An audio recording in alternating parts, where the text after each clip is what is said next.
Olá a todos, eu me chamo Dimitri Pessoa e sou professor do Centro Universitário Cristos. Na aula de hoje, nós iremos trabalhar o tema Segunda Lei de Newton sem atrito, tá? Ou seja, em situações onde nós não temos forças de resistência, certo? O que a Segunda Lei de Newton ela nos diz? Ela nos diz que o somatório das forças é igual a massa vezes a aceleração resultante, tá? E o que é esse somatório das forças? Imagine o seguinte, essa letra aqui, ó, sigma, ela vai representar a soma. Veja que o índice aqui é igual a 1, ó, ou seja, ela inicia igual a 1 e vai até n. N pode ser quantos valores de força tiver, 2, 3, 4, não importa. Esse i aqui, ele vai ser substituído pela essa numeração. Ou seja, se eu tiver, por exemplo, 3 forças, eu vou ter F1 mais F2 mais F3, tá? Que vai ser igual ao produto da massa vezes a aceleração de 1 mais a aceleração de 2 mais a aceleração de 3. Alguns livros resumem tudo isso, a ideia da força resultante, que está aqui, ó, ser igual a massa vezes a aceleração resultante, que é o que está do outro lado, ok? Bom, é uma fórmula super simples de se trabalhar. Você tem que ter apenas cuidado aonde é que você está somando, tá? Para facilitar o seu entendimento, eu coloquei aqui uma situação bem simples, tá? De um corpo e uma superfície. Então veja só. Eu tenho um bloco sobre uma superfície, inicialmente duas forças que eu chamei de F1 e F2, tá? Veja, F2 na horizontal e F1 está inclinado com relação à horizontal. Eu também tenho a força peso, tá? Que é o produto da massa vezes a aceleração da gravidade. E eu tenho a normal, que é uma reação da superfície, ok? O que vai acontecer? Essa força F1 que está inclinada, tá aqui, ó, inclinada aqui, ela terá duas componentes, no eixo X e no eixo Y. A orientação que eu te dou é que toda vida que você for trabalhar com a segunda lei de Newton, você desenhe sobre esse corpo aqui um plano cartesiano, tá? X e Y. Na horizontal, o eixo X e na vertical, o eixo Y. Assim, essa força F1 ela vai ficar decomposta. Ó. No eixo X vai ser F1 cosseno e no eixo Y F1 seno. Por que cosseno e seno? Bom, F1 possui um ângulo θ com relação à horizontal. Está aqui, ó. Tá? Como esse ângulo θ está colado ao eixo X, eu associo colado a cosseno. O θ está separado do eixo Y, então separado o seno. Tá bom? Aí você me pergunta, professor, sempre vai acontecer isso? No eixo X vai ser cosseno e no eixo Y vai ser seno? Não, nem sempre. Isso está acontecendo, esse multiplicador cosseno e seno estão aqui, porque θ está nessa configuração. Mas se por acaso θ estivesse aqui, ó, entre o eixo Y e o vetor força F1, nós aqui teríamos F1 cosseno e aqui nós teríamos F1 seno. Tá bom? Bom, identificado todas as forças que estão atuando nesse corpo e suas componentes, nós vamos aplicar a segunda lei para cada eixo. Para o eixo X, que está na horizontal, e para o eixo Y, que está na vertical. Tá? Então veja, em X, F1 cosseno menos F2. Aí você me pergunta, mas professor, não era para ser apenas o somatório? Exatamente. A questão é o seguinte, quando você determina o plano cartesiano XY, você tem que dizer qual é o lado positivo. Então, veja, eu estou dizendo que da esquerda para a direita é positivo, que do meio para cima é positivo também. Ou seja, para a esquerda negativo e para baixo negativo. Então, por isso que nós vamos ter F1 cosseno, ó, positivo, porque ele está apontando para o lado positivo que eu escolhi, e menos F2. Por que menos F2? Porque o F2 está apontando para o lado negativo. Tá? Então, por isso o sinalzinho de menos. É igual a massa vezes a aceleração em x, somente nesse eixo. Tá? Professor, posso somar outra força? Não, não pode. Por que eu não posso? Porque essas são as únicas forças que estão atuando no eixo x. Tá bom? Feito no eixo x, vamos para o eixo y. Nós temos a normal, está apontando para cima, positiva. F1 seno, que também aponta para cima, por isso positivo. Tá? E menos o peso.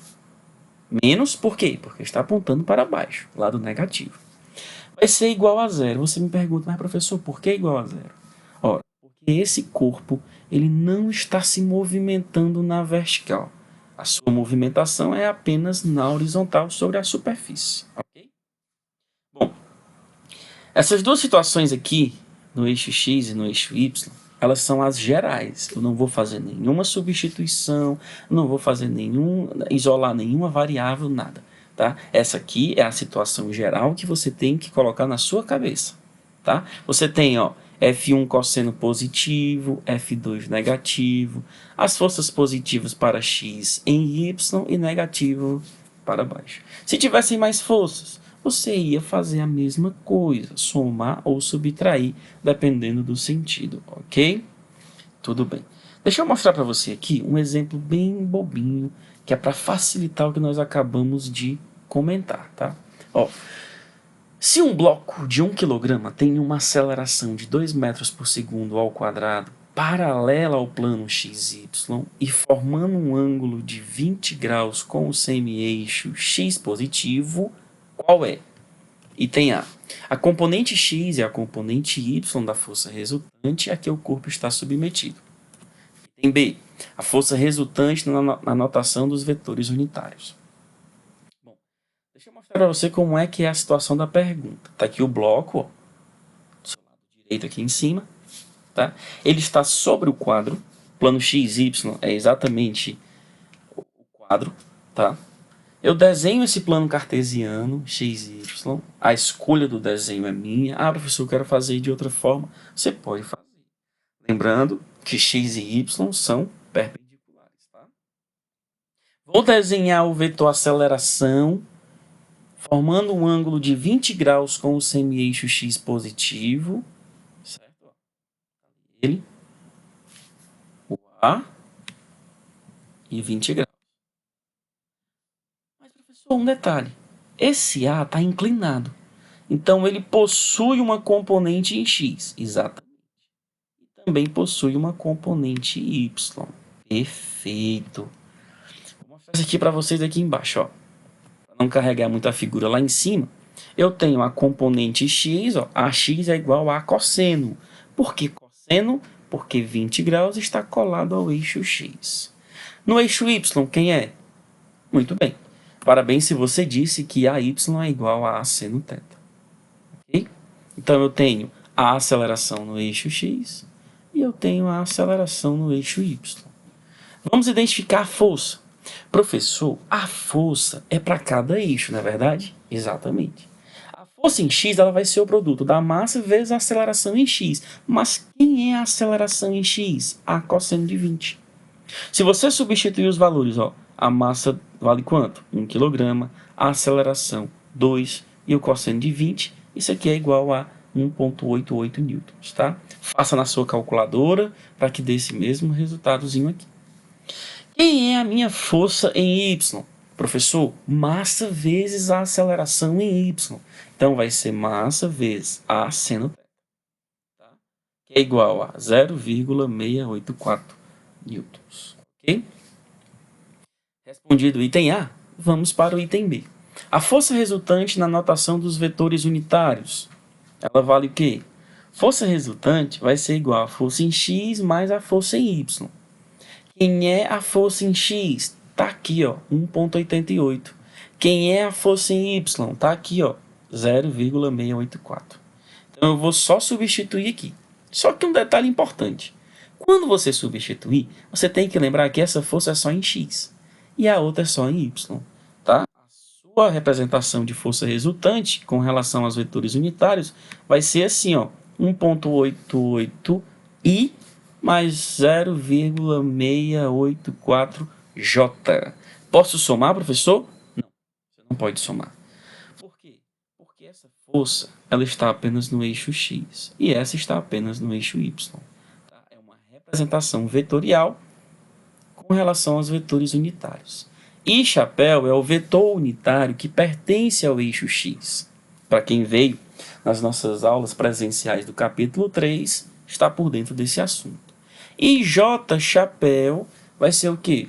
Vai ser a minha componente do vetor unitário no eixo Y, ok? E eu tenho aqui também um item C. Esse item C, ele pede o módulo da força resultante. Como é que eu encontro o módulo de uma força resultante? Basta você ter o seguinte, ó, força resultante, veja que eu não estou trabalhando mais com vetor, vai ser uma grandeza escalar, é igual a raiz quadrada dos seus termos ao quadrado, tá? Em outras palavras, é o produto escalar desse vetor resultante, tá bom? Que nós também aprendemos no capítulo 3 do nosso livro-texto Resnick. E o resultado é esse aqui, ó, 2 newtons, ok? Bom, eu espero que você tenha entendido esse exemplo básico, tá? Se você não tiver entendido por completo, retorne o vídeo, assista pausadamente, vá analisando, tá? Foram exemplos fáceis. E eu deixo para você fazer o exercício, por exemplo, o exercício 5 do nosso capítulo 5, do livro Resnick, tá? Para quem não tem um livro, pause o vídeo e tá aí a questão, tá? Qual é a dica que eu dou? Veja, F2 está apenas sobre o eixo X. F1 está inclinado, então ela tem componente no eixo Y, ó, que eu vou colocar aqui. Veja, o ângulo θ1 está separado, então aqui vai ser F1 seno. θ1 está colado, então vai ser F1 cosseno. Olha só, F3, pessoal, também está inclinado, então ela vai ter uma componente em Y, que vai ser F3 seno de θ3, e uma componente em x, que vai ser F3 cosseno de θ3, tá bom? Você vai fazer isso daí e vai identificar todas as respostas dos itens A, B e C, tá bom? Também deixo a questão 17. O que você tem que entender na questão 17? Aqui eu tenho um bloco, eu tenho uma força peso, ó, tá? Para baixo. Eu tenho perpendicular à superfície, peso no eixo Y, e você tem peso no eixo X, tá? Por que eu estou dizendo isso? Porque você vai vir aqui e você vai desenhar o eixo X e o eixo Y, tá? Para facilitar a sua vida. Então aqui seria X e aqui seria o nosso eixo Y, ok? Beleza. Lembrando, aqui descendo, ó, você tem a componente peso, ou seja, P seno de θ. E aqui para cima eu tenho uma corda, então eu tenho que é chamado de tensão ou tração, tá bom? Professor, a segunda lei de Newton, como é que ela vai ser aplicada? Somente nesse eixo aqui. Por quê, professor? Porque em Y ela não se movimenta.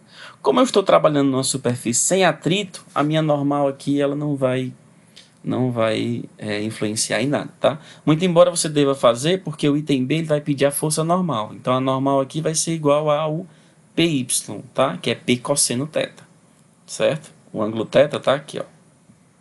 Ok? E no eixo X você vai ter T e P seno θ, ok? Então você consegue responder essa questão também fácil. Bom, desejo a você bons estudos e acompanhe a gente nas nossas próximas aulas que nós vamos trabalhar.